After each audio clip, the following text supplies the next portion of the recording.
Hey guys, happy Tuesday to everybody. Hope your week is starting out great. Happy last day of September. I know. Natalie, how are you doing? I'm fantastic. How are you?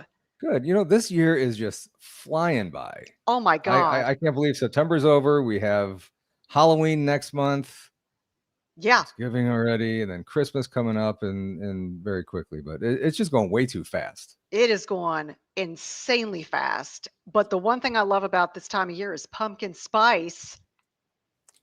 Really? Oh Pumpkin yeah, spice? I'm that girl. I got my pumpkin spice creamer and my mushroom coffee and my Bigfoot cup. Oh my God. I need to rethink this. Mm-hmm. Yeah, you're stuck. No, I don't do the pumpkin spice. I do the pumpkin pie, but not the Oh pumpkin yeah. spice. Pumpkin pie with, or actually, I should say, Cool Whip with a little bit of pumpkin pie. Yeah, that's Not me a too. yeah, That's me too. Yep. Yep. yeah.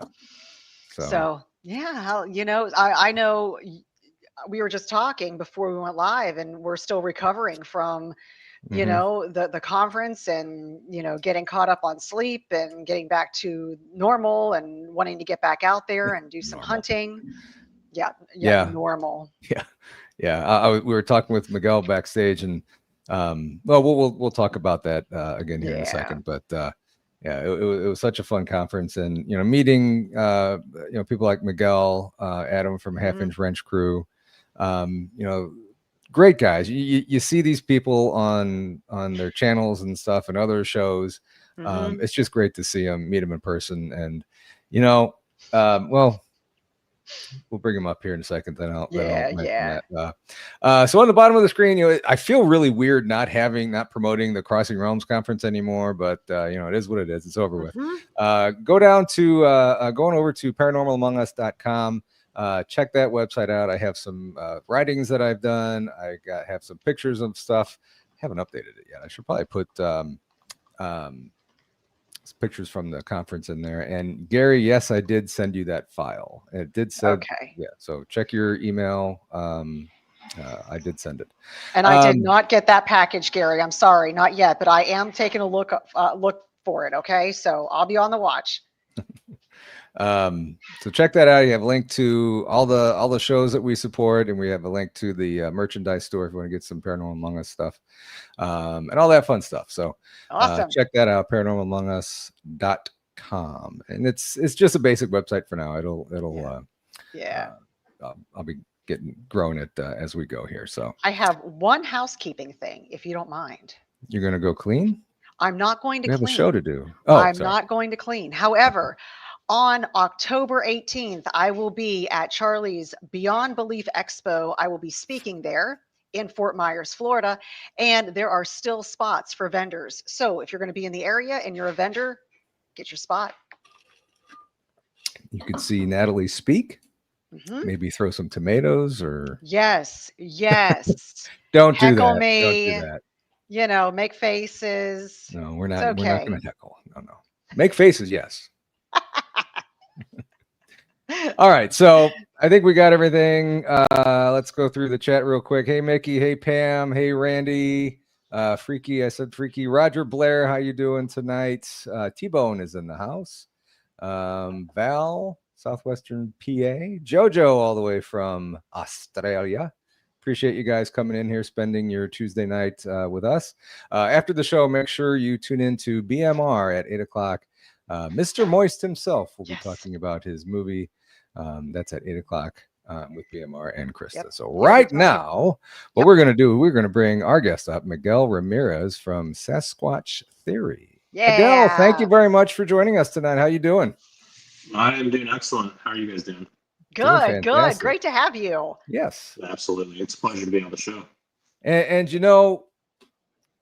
you were a speaker at the conference and did a fantastic job, by the way. Yes. You were pretty nervous doing that. Was that your first speaking engagement? Yeah. Yeah, it was. I didn't realize how nervous I was going to be until I was already up there. You did a great job. You did. I mean, Phenomenal job. once you got going, I mean, it just seemed like natural to you. You just kept going. You did a fantastic job. I think hopefully you get more of those because I mean that was a really good presentation. I appreciate it.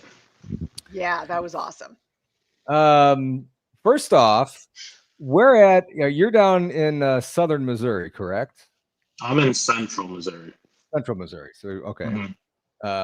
Here, Miguel, you did awesome at the conference. Hey, Jason, how you doing? Welcome to the show, buddy. So you have you been doing this a long time? Searching Bigfoot?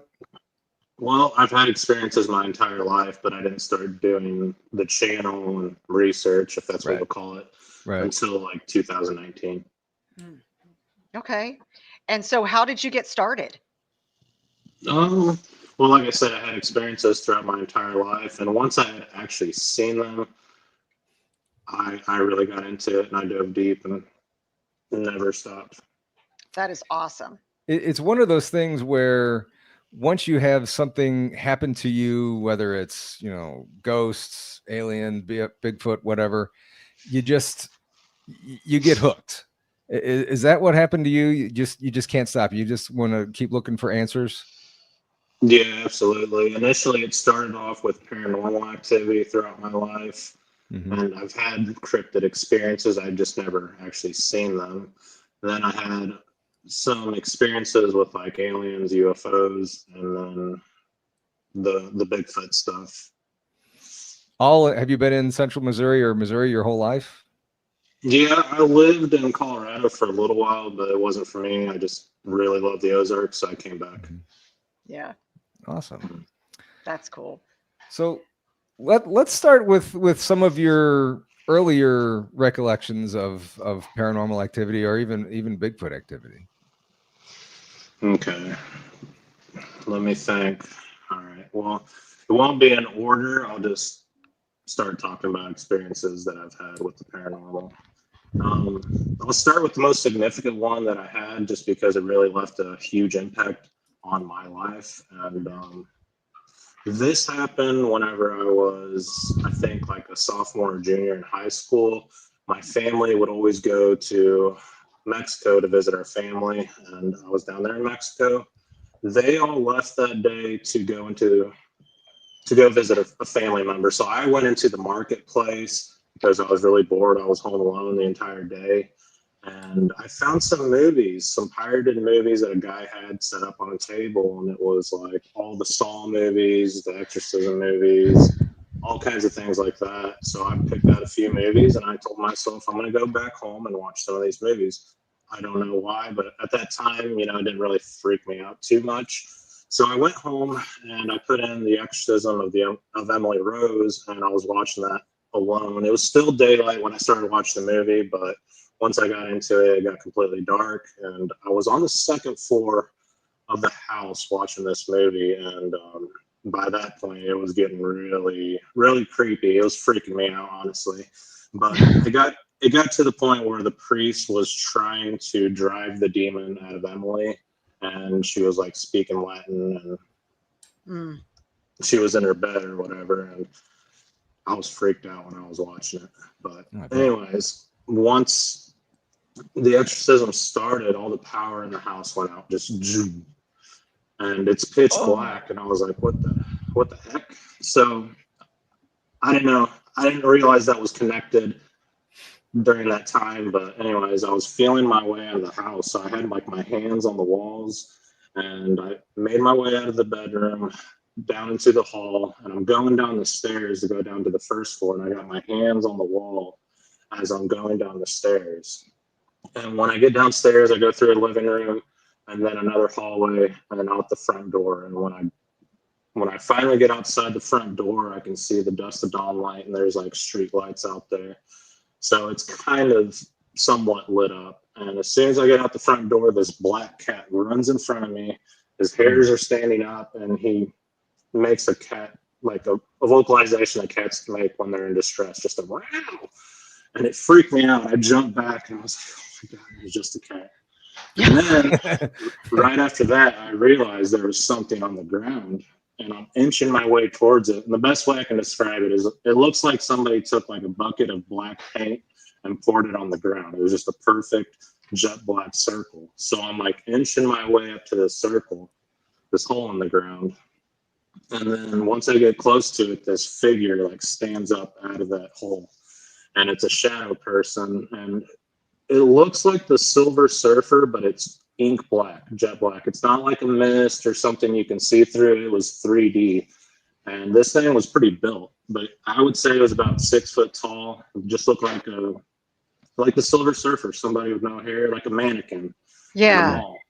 And we stood face to face, and I couldn't take it. Like, fight or flight kicked in. The hairs on the back of my neck were standing up. The hairs on my arm were standing up, and I took off running.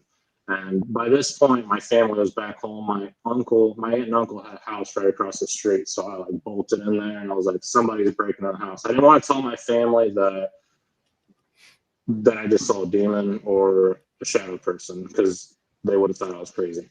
So like, they instantly got up and went and checked it out, and I was like, I swear I saw somebody was here. And I just wanted them to go there to validate what I actually experienced. I knew what it was, but I didn't want to tell them. But it was strange hindsight looking back on that encounter, because I've always heard paranormal researchers say that these entities need energy to manifest, and I noticed looking back that the power went out. Like, 2-story house, all the power just went black. So I feel like whatever the priest was saying to Emily, because Hollywood tries to make things as real as possible, even though it's not a real movie, it's a real thing that happened, and they used like a real ritual that an actual Catholic priest would use. But I feel like whatever it was, it conjured up something that's been hiding in the house, because my parents own this house. We don't go there but like 2 weeks out of the year, so it sits vacant. Like, no one's ever there except for us every like Christmas. But that, or there's something underground. For some reason, Mexico's like got a lot of paranormal activity from what I've seen on YouTube. Like, Mexico's a hotspot for paranormal and UFOs. Yeah. Wow. That's crazy.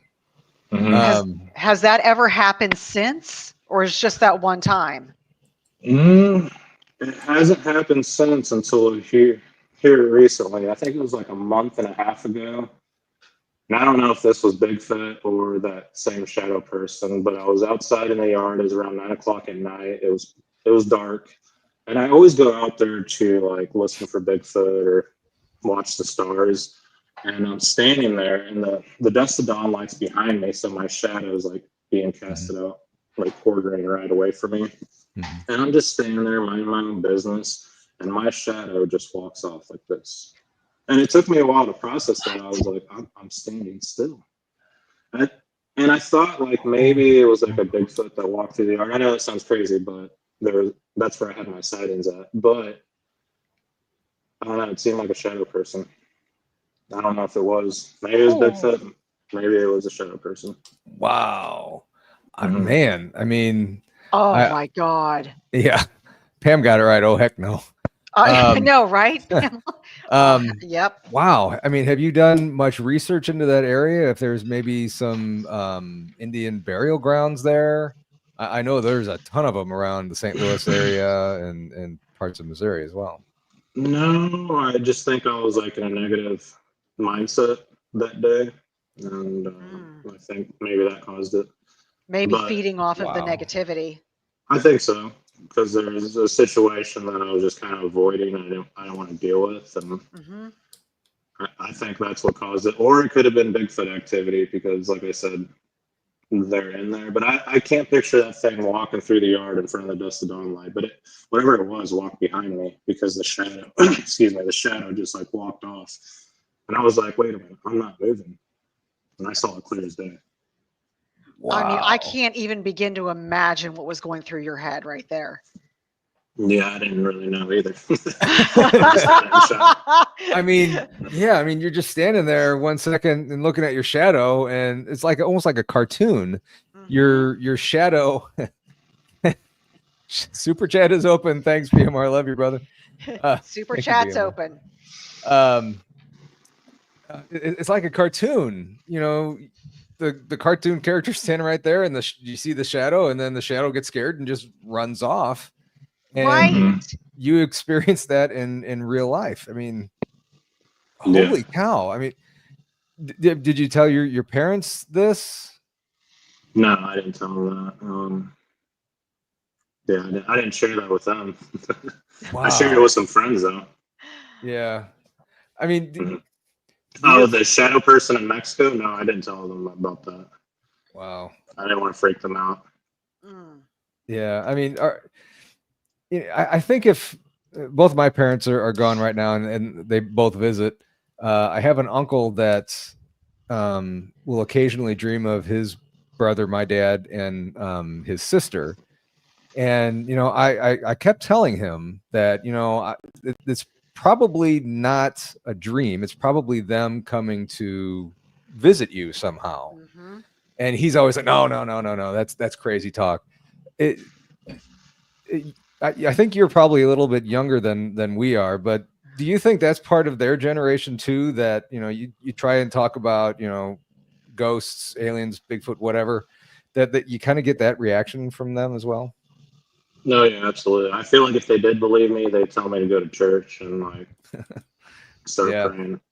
Yeah. But I don't really know. I did live in a haunted house years before that, so I know things have tried to like. I don't want to use the phrase like get me, but like something has been trying to like infiltrate like my soul, basically. Really? Do you think it followed you from that house? I think so, but I've also met some dark people as well that maybe have carried this stuff, so it's hard to say. Yeah. Wow. Have you ever investigated the land or done any type of like LiDAR or metal detecting on the land to see what's down there? I have not. I've investigated the property, but the only thing I found that was that like a boy died in the haunted house I was living at, and an older lady. Which the house used to be like a really old school gas station, so there's a lot of history there. A school gas station? Like an old school gas station, like a gas plus. Oh. Where the old timers would like fill up your tank for you. Okay. Yeah. I thought you meant like yeah. a school / gas station. I never heard of that. No. That would be really cool. That would be kind of Yeah, Put the kids to work. Talk about child labor. But in that house, I had a lot of activity. I mean, I slightly touched base on it, like with a Flash of Beauty. I was recently on their channel talking about my Bigfoot encounters, but basically, there was something in that house, and it started when I started watching like shows like Taps and Ghost Hunters, things like that. It seemed like my interest in the topic attracted the paranormal. So like they were noticing me, noticing them. I know it sounds weird, but that's when it all started. It opened up some sort of doorway. I don't know how. I kind of like the shadow person story that I told you. Nothing was happening until I watched that movie. Yeah, I don't think that's weird at all, because I think it kind of parallels my journey to this point. I mean, I've never really, in my childhood, I don't remember ever seeing much of anything, but looking back now that I'm here and I've experienced things, well, maybe the knocking that I heard in the house wasn't the air conditioner turning off or whatever. Maybe it was a grandparent or something else haunting the house. And the weird feeling I get going down in the basement at home, maybe that wasn't just a weird feeling. Maybe there was something down there. That weird feeling is real. yeah, exactly. And now I'm feeling that in haunted locations that I know for sure are haunted. So, I completely agree with that, watching those shows, and I think doing what we do opens us way up to things happening. Yeah. No, yeah, absolutely. You have to keep yourself spiritually protected if you're diving into the paranormal. Yeah, absolutely. Yeah. So you have some Bigfoot experience, don't you? Yeah. Back yes, in 2019, it all started, right? I mean, it started throughout my life, but the channel started in 2019. That's when I had the most significant sightings, was in 2019. Okay. Walk us through that. I'm interested to know what that was. Okay. Well, the experiences that took place throughout my life, furthest back I can remember was I was rifle hunting in the woods around here, and I set up this black chair next to a cedar tree just because there was some cover there, and this was like a funnel area that the deer would cross the road on, and basically there was two huge sections of woods, and I'm sitting in the funnel spot. And I set up the chair next to that cedar tree. I didn't see anything that day, and I went back home. And it did not rain that night. There was like no wind, nothing. It was just a dead still night. When I got back there in the morning, I would say about 7 feet high on that cedar tree, the top was broken off and it was sitting right there next to my chair. And this cedar tree was probably about 8 inches in diameter, give or take. And I just could not figure out. I was like, I don't know what would have broke that cedar tree. Nothing fell on it. It did not rain. There was no wind, nothing, just a dead still night. And it was so fresh that you can smell the cedar. But Wow. I just kind of wrote it off. I didn't think Bigfoot. That was just like weird. I don't know how that would break. But anyways, that location is important because years later is where I would see the Sasquatch in that same exact spot. And let's see. I would say the next major incident was when I was like, I would say 25 years old or so. Me and a girl that I was dating went out to the Merrimack River, which is a popular river around here in Missouri. And we just wanted to camp and grill some food on some private land. The guy was really nice. He would tell us to come out anytime we wanted to. So we went out there that day. I think it was like in July. And we were cooking burgers. We were watching all the floaters go by on the river because the city people like to come down there that time of year, and it's just a touristy area. But anyways, she had some experiences down south in Missouri, and she would always talk about Bigfoot and these balls of lights that she would see down there in these conservation areas. And at that time, we were watching the show Finding Bigfoot, and I asked her, I was like, do you really believe in Bigfoot? And she's like, yeah, my uncle swears he shot at one. I was like, okay. So we were just talking back and forth about Bigfoot and about finding Bigfoot. And I went to my Mercury Mountaineer and I pulled out this Nike baseball bat that I would use in high school. And I did a loud tree knock on a huge tree down there by the river bottom. And that knock echoed all throughout the valley. And then I think I did like 2 or 3 of those knocks. And then I did a loud whoop that I heard off the show Finding Bigfoot. And even her son started whooping. And we were just having a good time. But moments later, this giant tree just came crashing down across the river. And I mean, the trees down there are huge, like huge trees. Wow. And you could hear every limb, and I don't know, it was like snapping and cracking and popping. And when it hit the ground, you just felt the force, just a boom. And again, there was no wind, nothing, just a dead still day, beautiful summer day. So we just kind of looked at each other like, dang, that was weird, the timing of that, whatever. Like, we didn't think Bigfoot, but we were on edge for sure. And I would say about 30 minutes later after that, the floaters cleared off the river. They got to the campground and everything was dead silent. We were the only ones out there. And we were sitting around a campfire talking about how weird that was. That tree came crashing down when we were talking about Bigfoot. And all of a sudden, something behind us just screamed. I mean, it was the most ferocious, monstrous scream I've ever heard in my life. And I feel like anyone that would have been there would have panicked and would have freaked out. Like, it was that bad. She's telling me immediately, like, grab your gun, because I had a Glock 19 sitting right next to me, chambered in 9. And she kept saying, like, grab your gun. And I did not grab the gun because, like, I was in shock.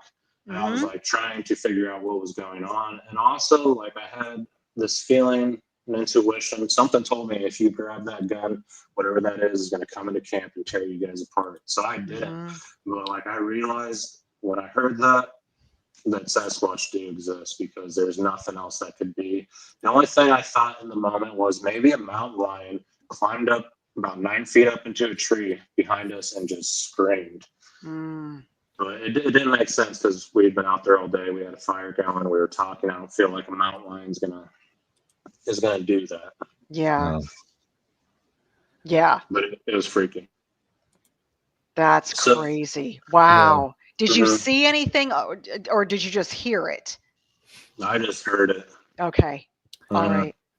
You know the feeling that the T-Rex off of the first Jurassic Park gives you, Yep. like when it roars, gives Yep. you like that anxiety, Yeah. adrenaline feeling. It was like that, but in real Almost life. like that. So Do you think that was the infrasound? I don't know. It was just so loud and powerful that I've never heard anything like that. Because in Missouri, if you live out in wooded areas, it's so typical to hear coyotes going off every night and owls hooting. Owls have so many different vocalizations, and so do coyotes. I mean, I've heard foxes scream, and it sounds like a witch. It sounds pretty wicked when a fox screams, but this was nothing like it. I've looked up bobcat sounds, and it's wicked as well, but it was nothing like this. Like, this was next level, like a dinosaur, something prehistoric. Wow. That's Mhm. nuts. Oh, yeah. Good Lord. Yeah, I got it. So Go ahead. when did you first see a Bigfoot? Okay. I'll skip past a lot of the experiences and I'll get to that part. So, this was in June 2019. I decided to go out on the property that day to look for chanterelle mushrooms, and it was probably about, I would say, 10 a.m. in the morning. And I was finding mushrooms all over the property. So I thought to myself, if I go deeper into the woods, it makes more sense to me that I'm going to find way more mushrooms. So I went deeper into the woods. I didn't find any mushrooms. So I went back to where I was finding the mushrooms, which was around the house. And this place is surrounded 360 by forest. It's at a dead end road, and it's just deep woods all the way to the Merrimack River and beyond. But anyways, once I was walking back to where I originally started finding the chanterelle mushrooms, I could start to see my Mustang through the trees in the driveway, and I heard something to my left. It just sounded like something rustling in the leaves. So I stopped and I looked, and there was nothing there. I just figured maybe it's a robin, maybe it's a squirrel. So I took about 2 or 3 more steps, and I heard something rustling in the leaves. And when I looked over, there was this black mass crouched down, and it stood up. And this creature was like, I would say anywhere from 6.5 to 8 foot tall. I'm not really sure exactly, but it had a round head, almond-shaped eyes. They were jet black, like ink black eyes. It had leathery skin, had a flat nose, long, thin lips. It almost seemed like its chin was connected to its chest. I'm not really sure how to describe that. Kind of like, I don't know, like when I think of the creature, I think of like the Punisher skull or like the Jason mask. I'm not really sure how to describe that, but it gives you that feeling when you look at the creature. But the skin, it was like old and wrinkly. You could tell this thing was ancient. It reminds me of like old Native American photos. I spoke to another guy that gave that same description. I was like, yes, like old Native American photos, like that old wrinkly skin. So I use that description now because it describes it perfectly. But this thing was jet black, like it was coal black, and it walked just like Patty from the Patterson Gimlin footage. It didn't look like Patty; it resembled her, but it was much more menacing than that. And it was pretty bulky. It wasn't like super shredded like Arnold, but it was. You could tell it was huge. It was bulky for sure, and it had these white stripes like going down its back, like from its shoulder blade to about like above its butt area. It had 2 of them going down its back, almost like a skunk or a lemur. And as it walked through the woods, like when it walked on the Missouri forest floor, like it was dead silent. It did not make a sound. You couldn't hear the footsteps. For how big this creature was, you would think it would make some noise. Wow. But if I were to walk through that woods, it would be like walking on cornflakes because dried up oak leaves and sticks, like it's just loud. But I feel like the padding on their feet, they're able to somehow walk through the woods like ghosts.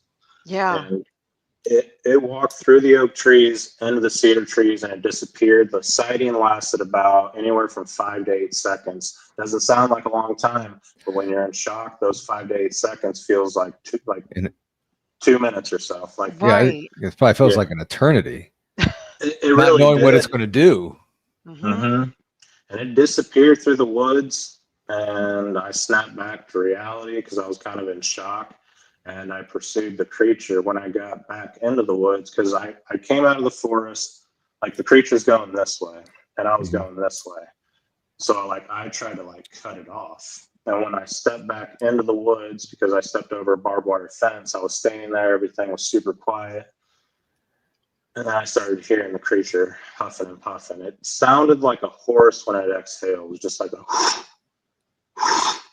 like it was big. It sounded like a big caveman. It was not a white-tailed deer, like when they blow, when they get spooked, you know, Right. It was not that. This was huge. You could tell it had a huge set of lungs. But for some reason, hearing that creature breathe really made the sighting more concrete, because I don't know, like it almost didn't seem real when I laid eyes on this creature. But when I heard it, it's like, holy, that thing's out there. So I did not go further into the woods, and I just backed off and walked back to my house, and I was like, I cannot believe that.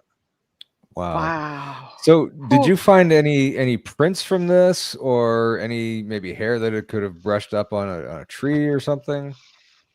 I did look for prints later on after that. These things do not leave any sign when they're walking through the woods, or else we'd find sign all over the place. As far as the hair, Right. I didn't think of that at the time. Like, Right. I wish I would have, and I probably would have been able to collect something, but And then no, just the only thing I tried to do was go back out there to see if I could lay eyes on this creature again. yeah. And then it disappeared completely in the woods. I mean, did it just poof go away, or did you see or hear it, you know, some distance away later on, or did it just vanish? And it didn't vanish like a ghost. Like when it walked from the oak trees into the cedars, like you could see it just like disappearing in the cedars. Cedar trees are thick, so once they go in, like once any animal goes into them, it's gone. Wow. Mm-hmm. That's That I can't even imagine. I think, to your point, you're in shock. You're like, what is this? You're seeing it, you're not hearing. Then all of a sudden you hear it, and then you're like, this is real. Mm-hmm. I'm sure that like everything, all your hair was standing up. I don't know. I know that's how I would be. Yeah, for sure. It was definitely a flesh and blood creature, but there was experiences that I had on the property that really challenged that idea, because I would say, I don't know how many weeks before that actual encounter in June, the one I just told you, but I had this incident where I was at the top of the driveway, probably about, I would say 200 yards from that sighting spot where I saw the creature. And it was about an hour before dark, and I heard three whistles. One loud, sharp whistle to my left, then one directly in front of me, only like 30 or 40 yards into the woods. And this time of year, like it's really thick in the woods, so I couldn't see what it was. And then like seconds after that, I heard another whistle. I mean, these are loud, sharp whistles. The second one was high pitched and low at the same time. It was a really weird sound. It was dual toned. But I went back an hour after that whistling incident just to see what the heck that was, because I felt like there was people like spying on me or something. right. When I went back, I saw these two orange balls of light moving through the woods like that. And I got a dark feeling. And this was before that Bigfoot sighting that I told you about. Yeah. So like I'm seeing physical evidence of these creatures. Like that was a real creature. They live out there. But I'm also having these supernatural experiences that are leaving me scratching my head. I didn't know what the balls of lights were until I really started doing research on Bigfoot. I was just focusing on the sighting, and then people started mentioning the balls of light, and then I reflected back on that incident that I had. Yeah. Whoa, there is something like really strange going on. So do you think those orbs or balls of light or whatever, they're possibly Bigfoot before they manifest, or what do you think? Yeah, I feel like it's either like a portal opening up, or these things are able to like manipulate energy.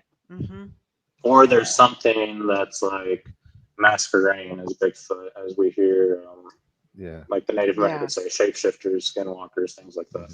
Right, right. Now, and while you are out investigating, you're in the woods. Have you ever heard of metal doors shutting or any kind of metal knocking, because I've heard that in the forest. I've heard of witnesses saying that when they are around a Bigfoot and you see orbs, that there are metal doors or metal sounds. Have you ever heard that?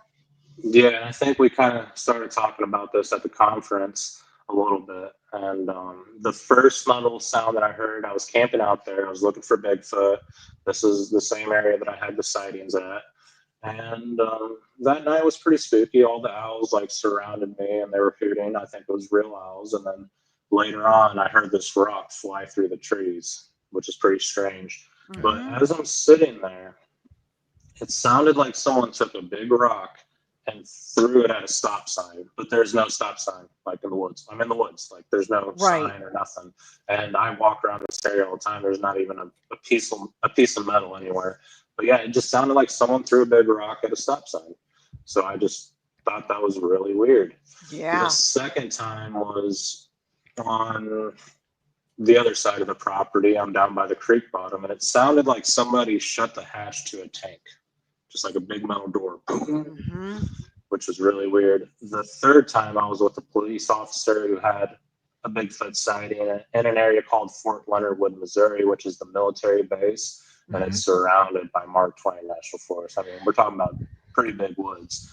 But we were walking through a pine thicket. We parked his car at a haunted area. It's called the Mayfield Cemetery. There's been like a lot of paranormal activity there, but we parked his truck there. And when we were walking through the woods, I found this tree structure. I mean, a possible tree structure in the pines. And when I touched it, it sounded like somebody took the tailgate to his truck and slammed it shut. And we looked at each other. I was like, dude, I think somebody's breaking into your truck. So we booked it towards his truck. There was nobody there. And I mean, like we're in the middle of nowhere. Wow. So we were just like, what the heck was Mhm. that? Mhm. Cool. So earlier you mentioned that you had whistles and stuff kind of around you in more than one location. I was talking to another experiencer, Ernie Davio. He has a fantastic story out of, I believe, Maryland, somewhere up east. Just a fantastic story of being surrounded by Bigfoot and them actually hunting deer and stumbling across him. But anyway, do you think that they were possibly hunting you or just checking you out to make sure that you were okay and not going to harm them in any way? What I think happened was basically before that experience took place, I was coming back from the grocery store, and I always go all the way down the driveway and park in the parking lot. But instead of doing that, I've never done this before. I slammed on my brakes. And I was like, I'm going to check my trail camera because it's right there in the woods. So when I did that, I think it threw them off. I think they were waiting for me to pass by, and then they were going to cross the road. And when I didn't do that, they were like communicating with one another and trying to get my attention. So maybe like I didn't see one that was out in the open, or maybe they were just like screwing with me. Like I heard these things are tricksters. So Yeah. it was definitely weird. That's interesting. That's interesting about, trying to distract you from seeing one that's out in the open. Yeah, I like that idea. Yeah. Or even a juvenile. Yeah. There could be a juvenile out there.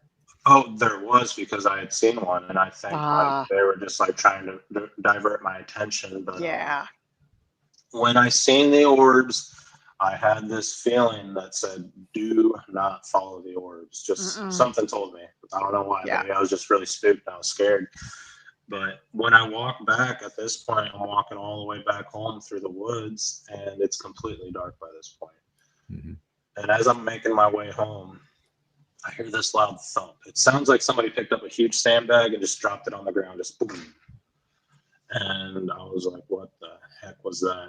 And then as soon as I thought that, something just rushes me. Like it sounded like it was on all fours. It did not sound bipedal, but it made 3 whoops. And it sounds just like the Sierra sound, just a whoop, whoop, whoop. Very awkward sound, but I know it sounds goofy when I do it. But no, it's good. No, it's good. It's better than me. Yeah. Yeah, you're like, that's good. But yeah, it charged me, and it was pitch black, and I got the hairs on my arm and on my neck were standing up, and I said that's a messed up feeling. Except I didn't say messed up. I said a different word. Right. We got it. I think we know what that word is. I think I'd be saying that too. Oh yeah. So then the sighting that I told you about in June with the jet black Sasquatch, the white stripes, that happened shortly after that. Wow. Did you ever think, prior to all this happening to you, that you would ever be walking through the woods looking for Sasquatch or anything like this? No, I didn't. Like, I believe that they possibly existed because when I worked in the engineering department at a company, like, I'd always listen to Sasquatch Chronicles. And I just wondered, like, man, these people really sound legit. Like, they sound like they're being sincere. What if they do exist? And that's as far as it went. I was open-minded, but I never thought I'd see one. Right. And, you know, that's what I love about stories like this that you're telling on YouTube here, and not necessarily on a TV station. You know, they make it, you know, over sensationalize things for ratings and stuff. And, you know, we just want the stories. You know, I just find this stuff so freaking fascinating and stuff. Right.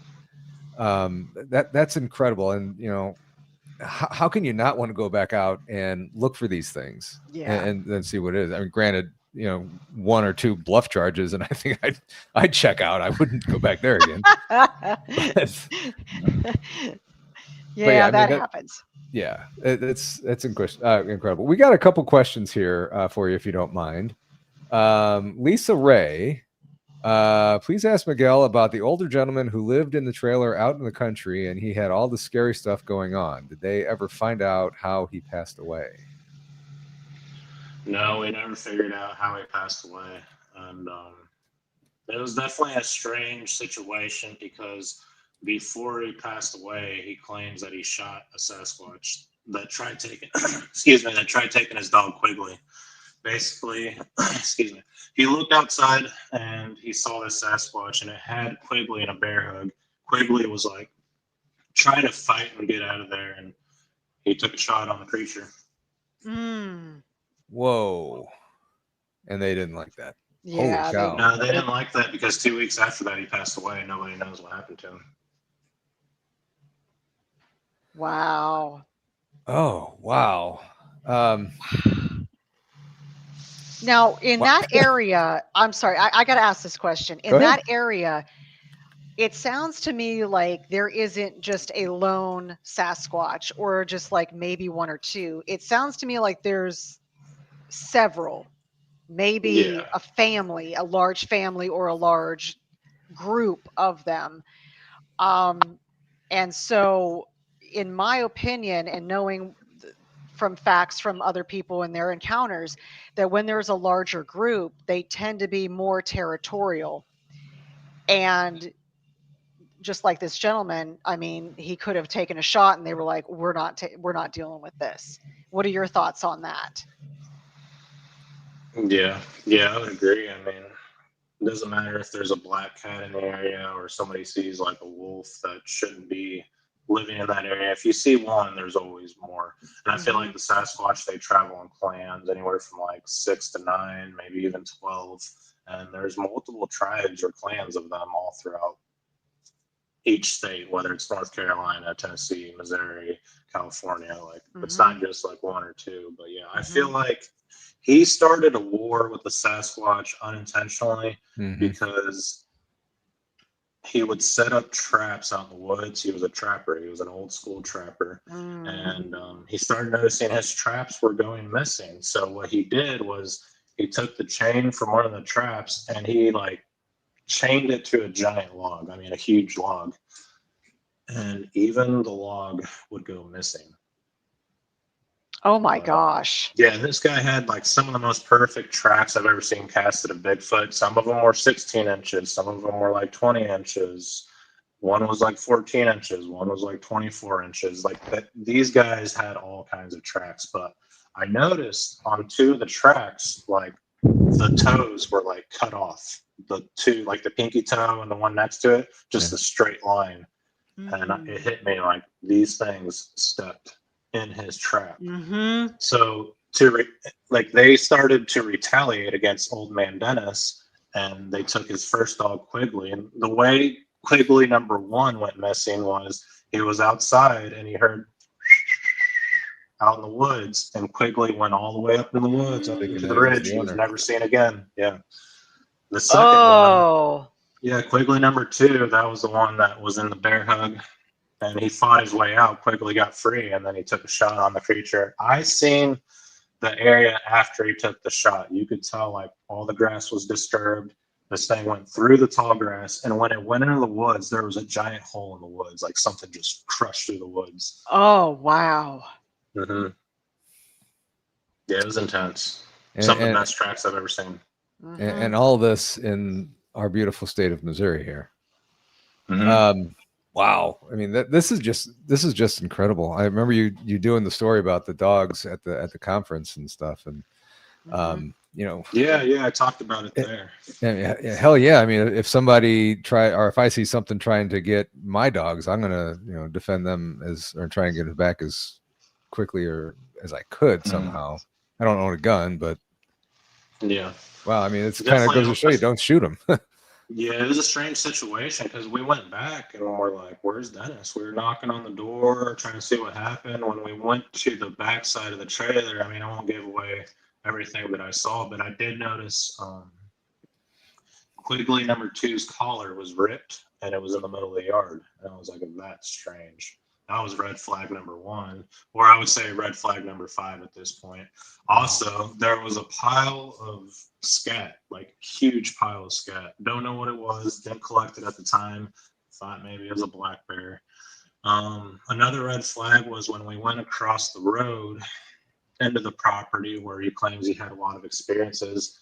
And there was a huge power line strip that went through there. As we're walking up the trail to the power line strip, there was pools of blood going up this trail. I actually collected that. I have a lot of that blood.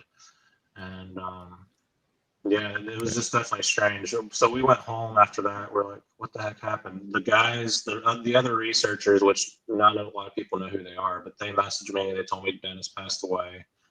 And that was pretty much it. Wow. That's a shame. Mm-hmm.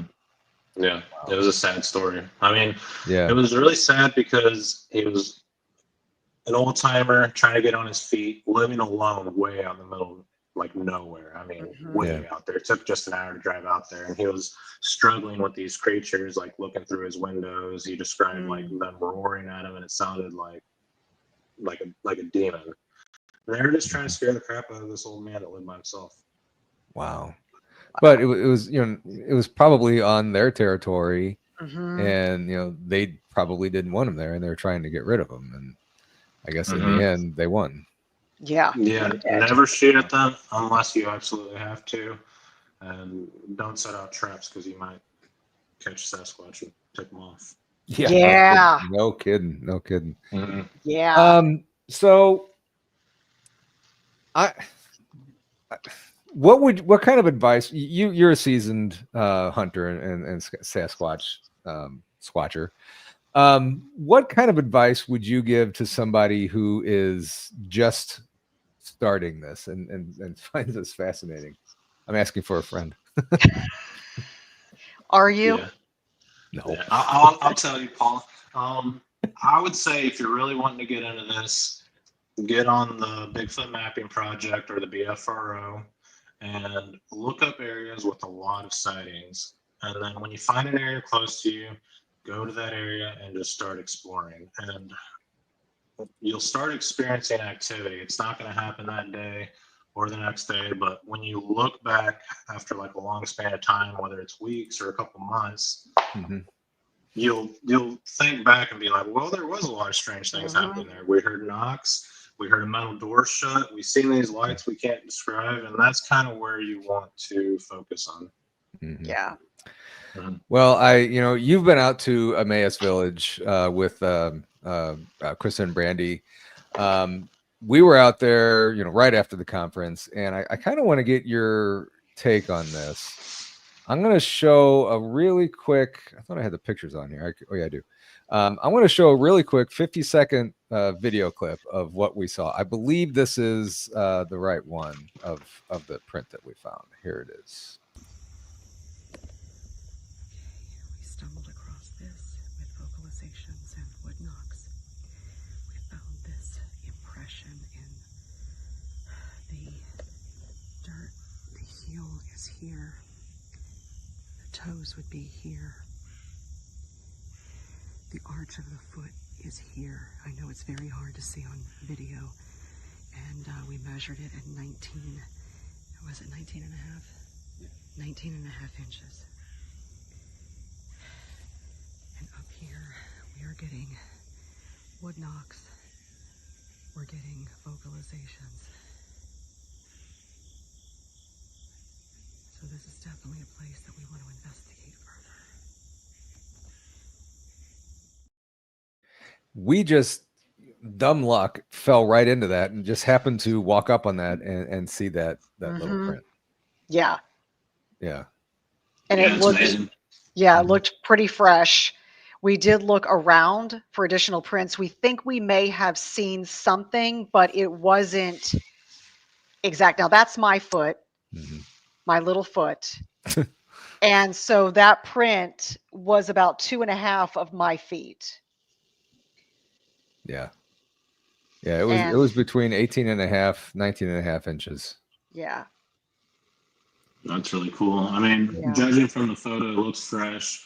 It looks like the vegetation is disturbed, and it looks pretty darn big. You can tell that it sinks down into the ground. Obviously, I can't tell on the screen, but you guys were there. Like you said, it had the mid-tarsal break. You can feel the toes in the ground. So I would say that's Sasquatch, but also Krista claims, I mean, she told me about a dogman report right down the road off the Katy Trail.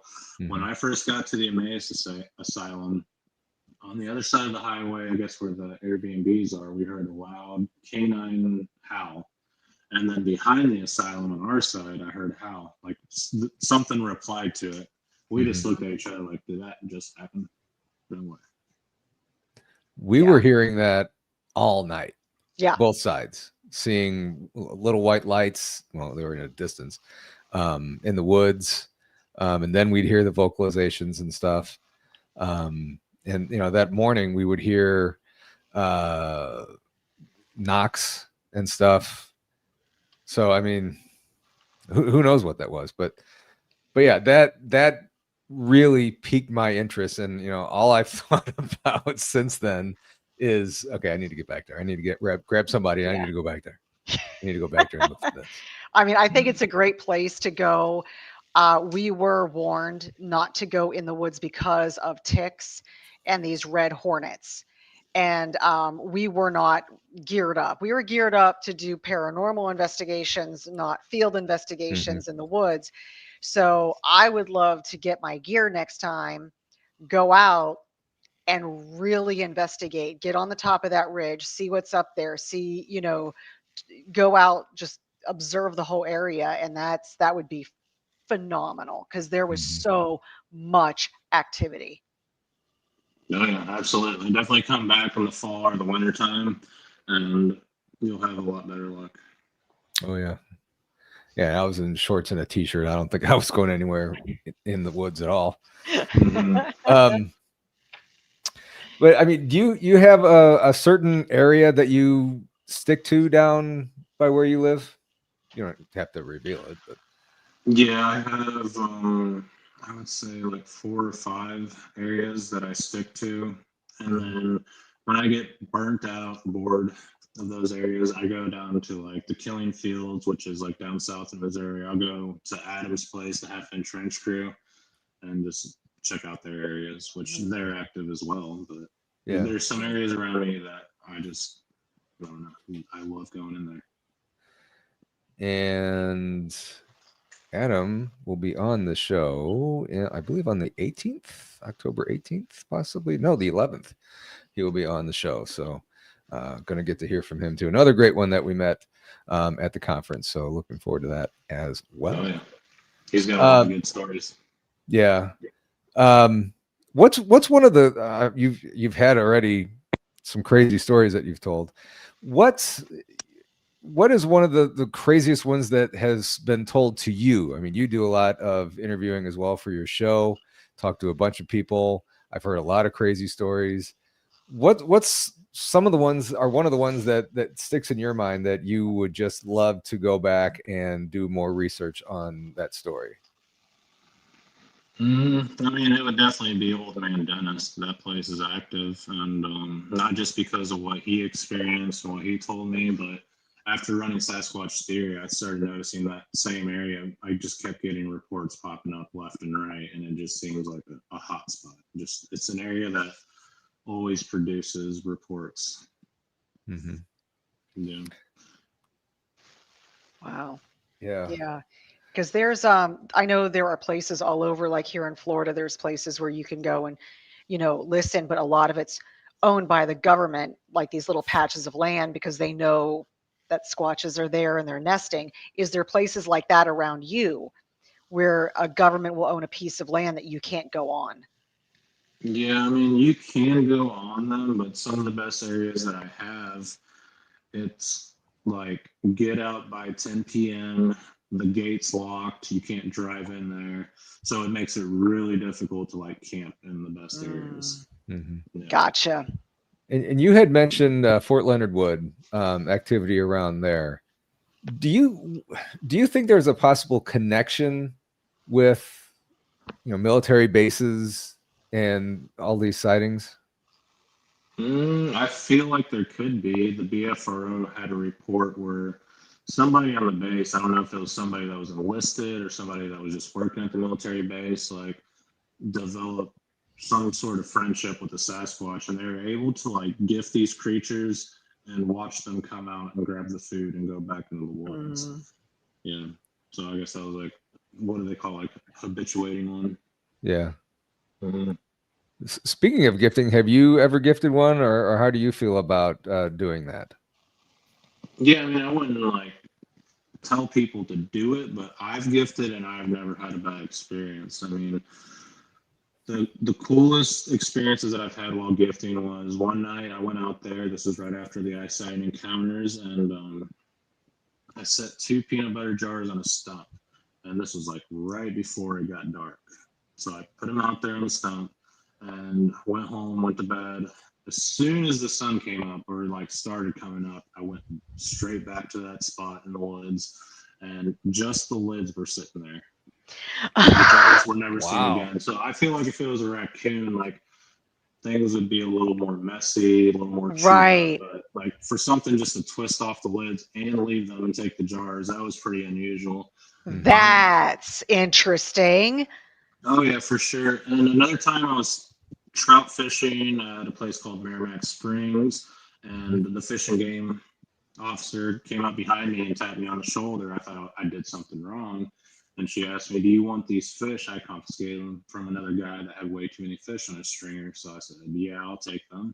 But you could tell they were in her vehicle for a while. I was like, gross. But in my mind, I was like, I'm going to gift these to the Sasquatch. So I took them home.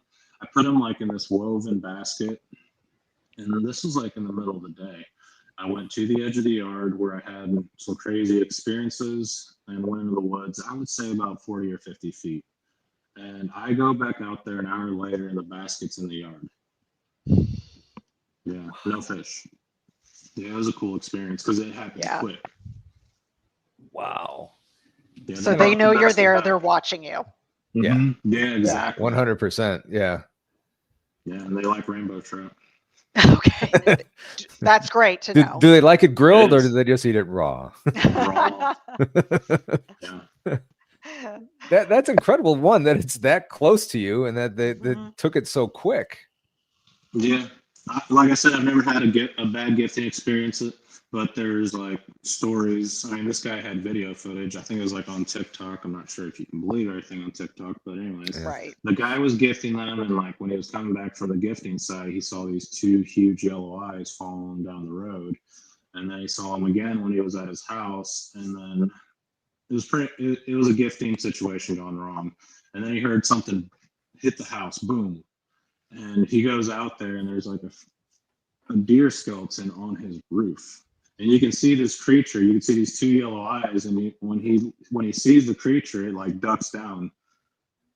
And the guy was freaking out. But I mean, he has video footage of it. And Brian from the conference, he was talking about that. He posted a video of this, talking about gifting them and how to do it. And he was saying not to feed them or give them like toys, because you never know if they're going to gift you something that you don't want. Yeah. Right. Like a deer skeleton on your roof. Yeah. Yeah. Pretty strange. No, or they could just decide to kill you. Yeah. Because I've heard of them gifting back like a dead hawk or a dead eagle on your front porch or in front of your tent. I've heard of that. And you're like, oh God. Yeah, well, they have done that. Like, they've gifted me like either like a hawk leg or like a turkey leg. Like, you could tell it was ripped off the creature, and they put it like on a log. Another time, they ripped a rabbit's head off and put it in the middle of the trail. And they'd also put like dead moles in the middle of the trail. At first, I was just like, moles die. Nothing strange about this, but it was always in the middle of the trail. And they like to gift feathers, mushrooms, rocks, strange things. Yeah. I kind of want to wonder what goes through their mind. Oh, he gave us some peanut butter. We'll just give him this deer head or this rabbit head. He might like that. You know, here, take it. It's yours. Yeah. I mean, maybe it means something to them. Yeah, I mean, like, Lucky Rabbit's feet. Maybe, like here maybe you they go. have the Lucky Rabbit head. Right.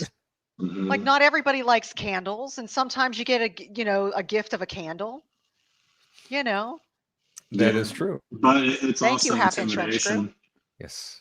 Definitely, they're definitely intimidating you, because like if I gave you like a dead cat, you'd be like, "What the heck?" Or if I ripped a cat's head off and put it on your porch, right? You'd be like, this means war. Yeah, right.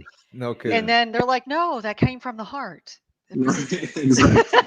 But I love you. I love you. Here. The gift that keeps on giving, I guess. Yeah, here's half a cat. Here.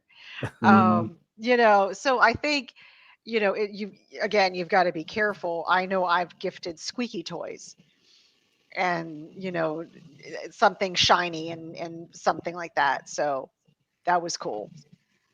Yeah, absolutely. They like those.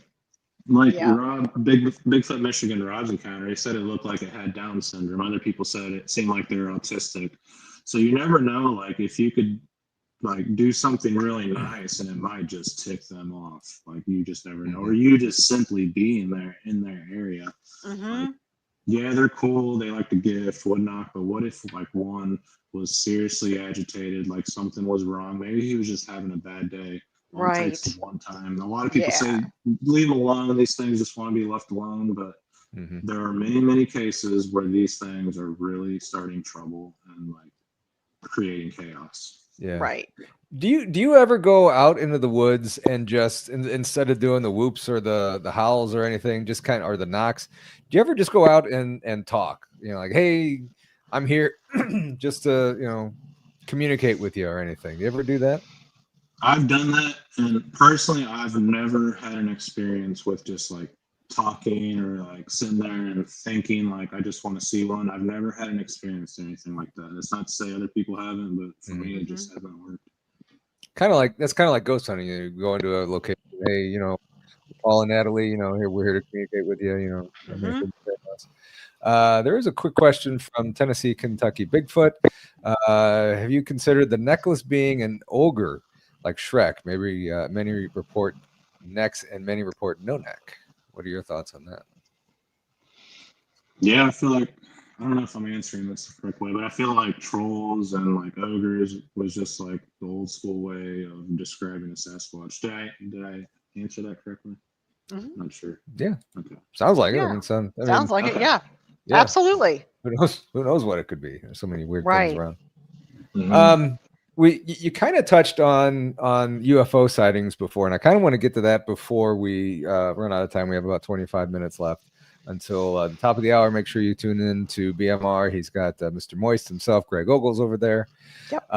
So tell us a little bit about some of your UFO sightings as well. Okay. Well, I'll start off with the actual gray alien encounter that I had. And This was, again, when I was like a junior, maybe like a senior in high school. But me and my friend Bruce, I talk about him all the time on my channel because we seen a hellhound like run across the road, but that's a different story. But anyways, that same friend, we went to a party in the next town over, and that night I only drank like 2 beers. The only reason I drank 2 beers was because that town was like notorious for fighting people from our town. So I was like, I was kind of on edge. I was like, I don't want to be drunk while I'm here. Right. And somebody just tried to fight me for no reason. But anyways, so I only drank 2 beers, and we got home around like 1 in the morning, and I went to bed. Everything was normal. And I wake up like at 2 or 3 in the morning, just out of a dead sleep. I'm wide awake. And it was just the strangest feeling. I'm wide awake, laying in my bed, and when I look over to my right, there is this gray alien standing right over me. And he's just looking at me, like no expression on his face, just staring right at me.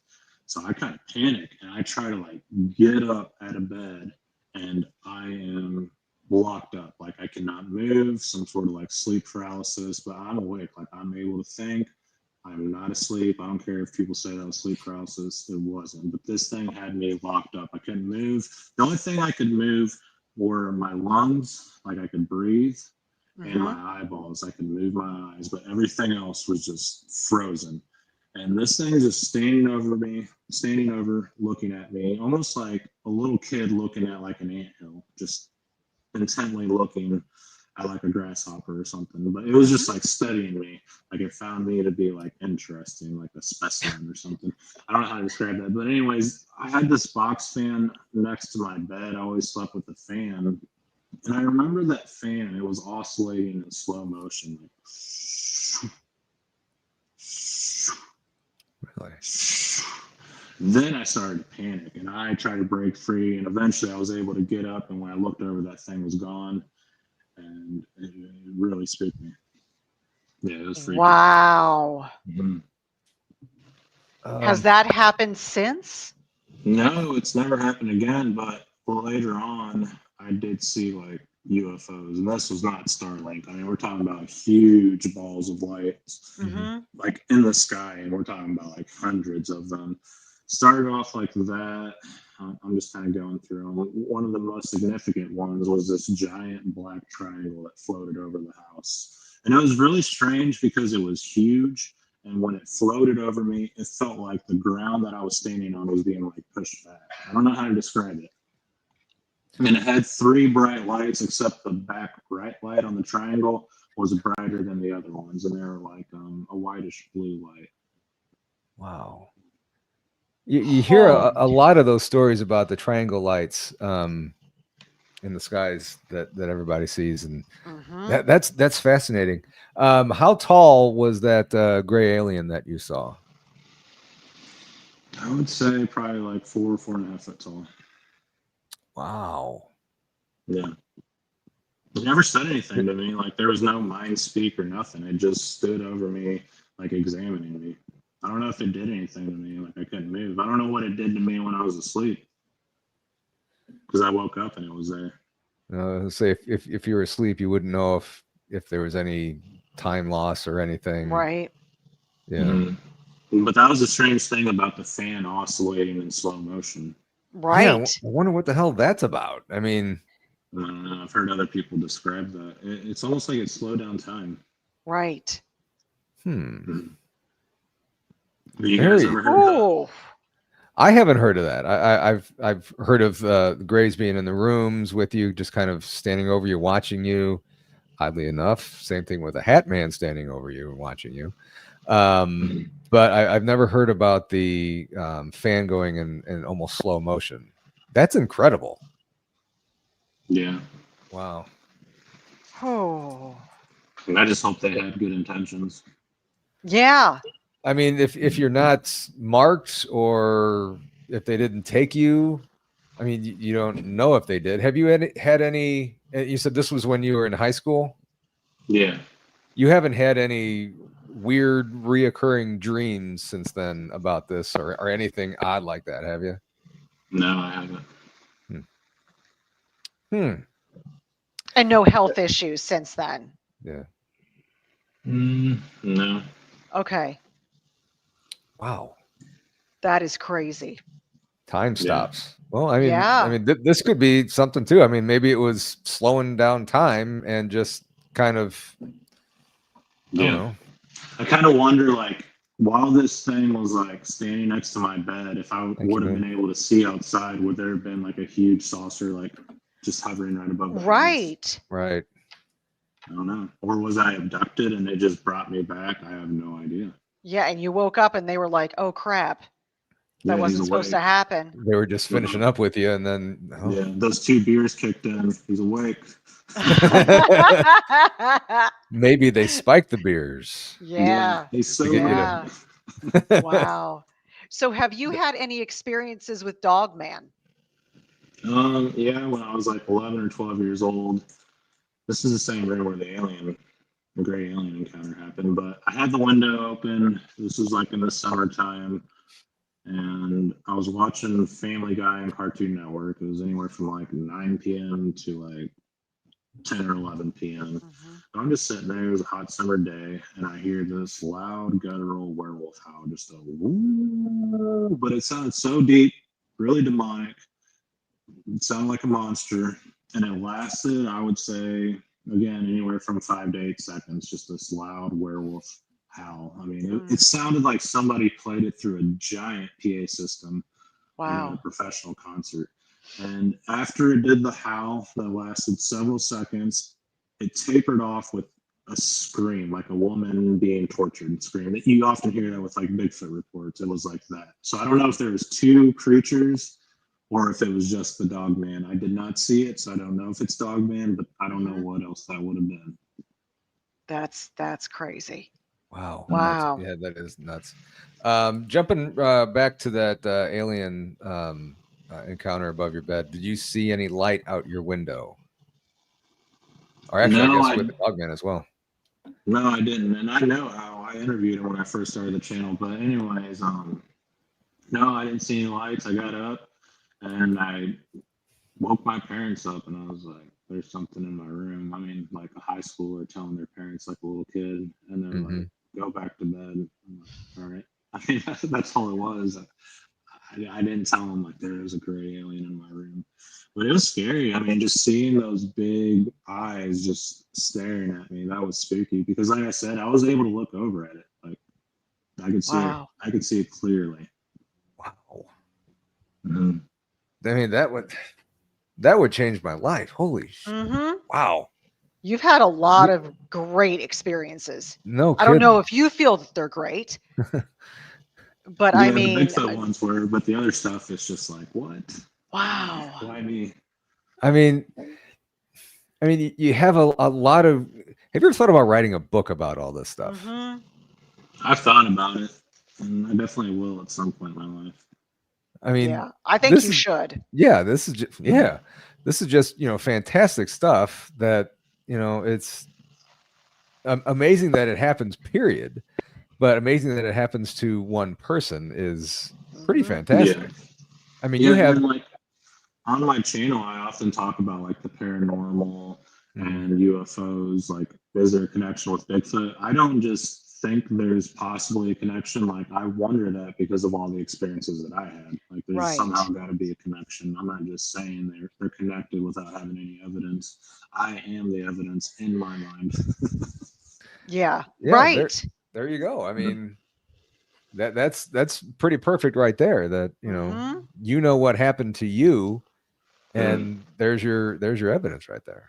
Right. Yeah, are they directly connected? I don't know, but why would one person have so many paranormal experiences, cryptid encounters, and UFO stuff? Like, it can't just be, I don't know, random. I'm sorry. Go ahead. Go on, Natalie. Okay. Has anybody else in your family or close friend group have had the similar experiences? No, No, not that I know of. Just that friend Bruce that I told you that went to that party with me before the alien encounter. This was in high school again. Me and that same friend Bruce, we were road tripping after school, and it was later on in the evening. We were going down a state highway, and by this point, it's getting dark. He sees this possum all the way down the hill on the highway. So, like, he hits his brights, he steps on the pedal, and he goes from like 50 something miles an hour to like 70, 80 miles an hour. And I'm just like, whoa, what's this guy doing? He's going to try to hit this possum.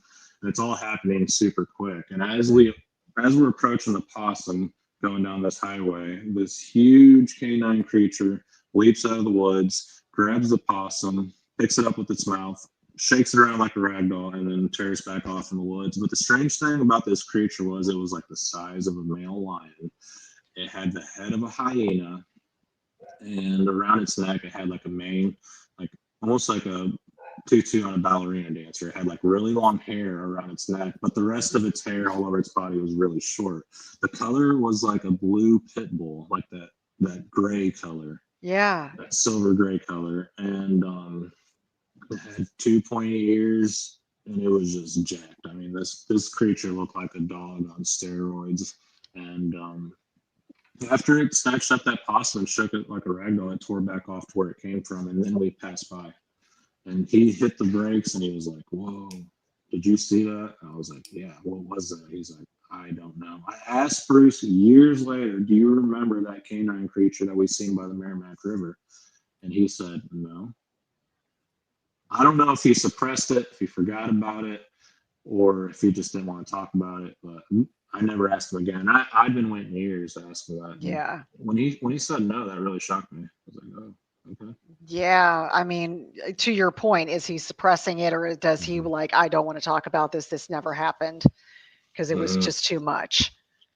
Yeah, I agree with that. Definitely. Mm. But I mean, the amazing thing, you in just a short amount of time of seeing these creatures, you can remember just every little detail, and that's really really important and really really cool. Yeah, for sure. I think it'd be really cool if somebody like hooked me up to like a lie detector test, and just to see what it'd say. I think that'd be awesome. Yeah, definitely. Wow.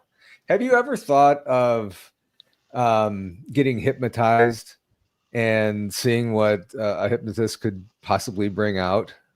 What I mean, you could have some memory of that gray alien.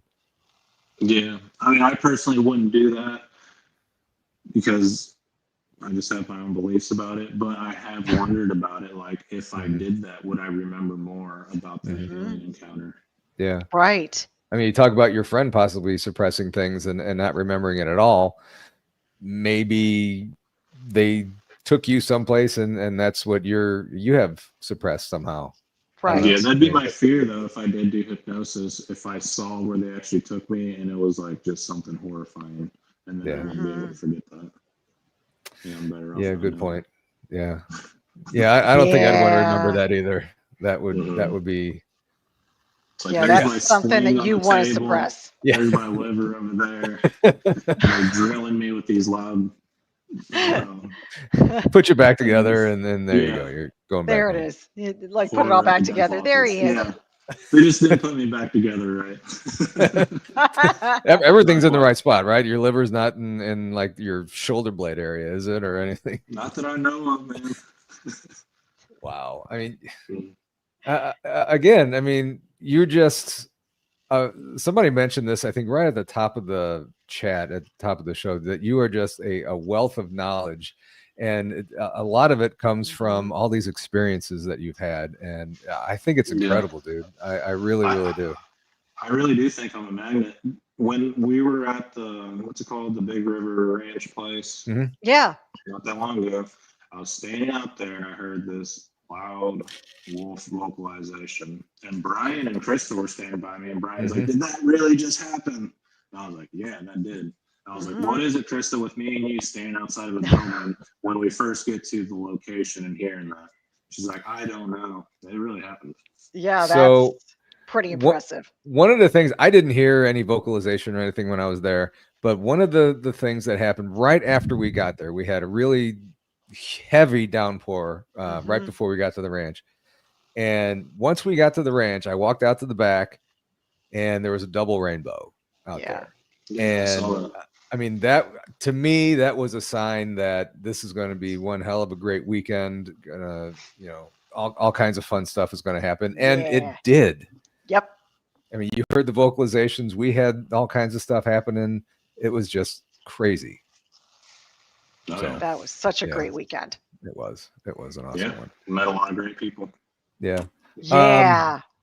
There was a question. Do you have any PTSD? Wait. Oh, never mind. That was for somebody else. Sorry. It's like, yes. Never mind. I mean, no. does any of this stuff give you any PTSD or anything from your encounters? I mean, the bluff charge, that would certainly freak you out. Yeah, the bluff charge was pretty wild. But no, the two things that really freaked me out and have messed me up was the shadow person that stood up out of the black hole that looked like a mannequin. Mhm. That and the werewolf sound when I was sitting in my room with the window open watching Family Guy. When that thing howled, it was so deep, so demonic, so guttural, so monstrous that you'll never forget it. The Bigfoot sightings haven't really freaked me out. I mean, there's been stuff that they did to where I did not want to go out in the woods Mhm. because I was like, hell no, I'm not going out there. But as far as seeing them, like, it's gotten me into the woods more. But that werewolf sound, like, that was next level. Yeah. Yeah, right outside your bedroom window. That's a little too close. I mean, That's enough to give you nightmares. yeah, Yeah. that'll definitely leave skid marks after that. Yeah. Got to go in and change. Yeah, Yeah. for sure. Like I always say, first you say it, then you do it. Yeah. So, what's next for you? Tell us a little bit about the channel. What do you guys have? What do you have coming up that we can all look forward to? I'm going to do some more investigations areas where I've been to in the past, as far as a place I call the Killing Fields. I am going to go out there where old man Dennis lost his two dogs, Quigley 1 and 2. And I do plan on venturing to other states. That's already in the works. Awesome. Do you feel that you have a connection to Dennis, that you owe him answers for this or something? I feel like I definitely need to go out there, but I feel like what is out there is like a bad clan of Sasquatch, because all the reports that come from that area, they're like the stories you hear from Alaska, and that's only an hour away from me. So it's like, why are the Sasquatch where I was living at pretty peaceful for the most part, and the ones over here just like bad news? I don't know. I guess just like humans, there's good and bad. Yep. Yeah, somehow. I think they've been shot at several times over there by hunters, and they just don't like humans. Yeah. And it's deeper woods. They're not acclimated to people like they are in the other areas where I've been to. I mean, that makes sense if you get shot at. Yeah. I wouldn't like them either. I mean, that would kind of tick me off too. Yeah. Yeah, absolutely. Yeah. Just put a bad taste in your mouth forever. Yeah. Definitely. Dude, this has been fantastic. Yes. This has just been awesome. I knew you had some great stories. Everything that Krista has told me about you is 100% true. You're an awesome dude.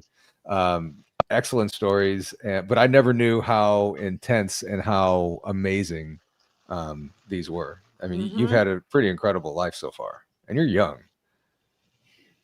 Yeah, they're definitely experiences that I will never forget. And I hope I did a good job at describing them. I'm not a very good speaker, and I just tried to do my best. So no, you did phenomenal. You did. I mean, absolutely phenomenal. Yeah. I mean, you were fantastic. I mean, it was spot on. I mean, cool. Great detail, everything. So yeah, hopefully we can do an investigation in the future. You know, oh gosh, I hope so. That would be awesome. I mean, you seem to have pretty good luck with these things finding you. I would certainly love to see something, whether it's, orbs in the woods or more prints or structures or whatever. But it's funny how, and I've heard everybody say this before, that this one instance, and it's the same thing with paranormal and everything. One instance hooks you. And I really think that's what happened to me this weekend, that weekend we found that print, we heard those knocks, and whatever it is, it's got me hooked. And I'm not lying when I said, I say all I'm thinking about is going in the woods, and I'm not. I've lost track of where I'm driving sometimes for work. And like, oh wait, okay. But yeah, this definitely certainly is a addicting habit. It'll get in your blood and down the rabbit hole you go. And every time we go to Emmaus, and every time Krista says, I'm going to sit out in that picnic bench outside of the building on the edge of the woods there, I'm like, no, you go ahead. I'm going to stay in here. I think You're I'm going to be out there more. I'm going to be out there more than in the buildings now. Yep. So, yeah. Did you guys have any experiences in the asylum? Oh yeah. We got growled at in the basement. We had the dowsing rods going. We had all kinds of fun stuff happen out there, and that's a great place. I like it that it's close to me. It's like less than an hour away from me, but it's a really cool place, and now it's even cooler to head out in the woods. So, but alrighty, bud. I thank you from the bottom of my heart for coming on here tonight. It's just been a fantastic show. Just incredible experiences that you have, and I appreciate you sharing them with us. And we appreciate you. Thank you so much. We appreciate you. Thank you guys so much. Oh, no problem. And it was awesome meeting you down at the conference too. So yeah, like you we said, had a great meeting a lot time. of great people. First off, we want to thank T-Bone for the 5 memberships. Thank you very much. BMR for the $5. The super chat is open, and it's going to be closing here pretty soon. His super chat will be opening in about 2.5 minutes. Moon at Noon for the $2. Thank you so much. Half Inch Wrench Crew Adam, thank you for the $5. And again, Moon at Noon, thank you so much for the $2. And thank you all for showing up. I truly appreciate every single one of you for coming in and checking us out tonight. Hope you enjoyed it.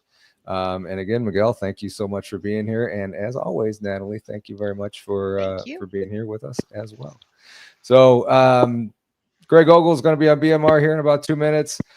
This Saturday, we have Al Santoriga, who is in the chat. I don't know if he's still in here, but he will be on the show next Saturday. So everybody have a great night. See you over on BMR's channel.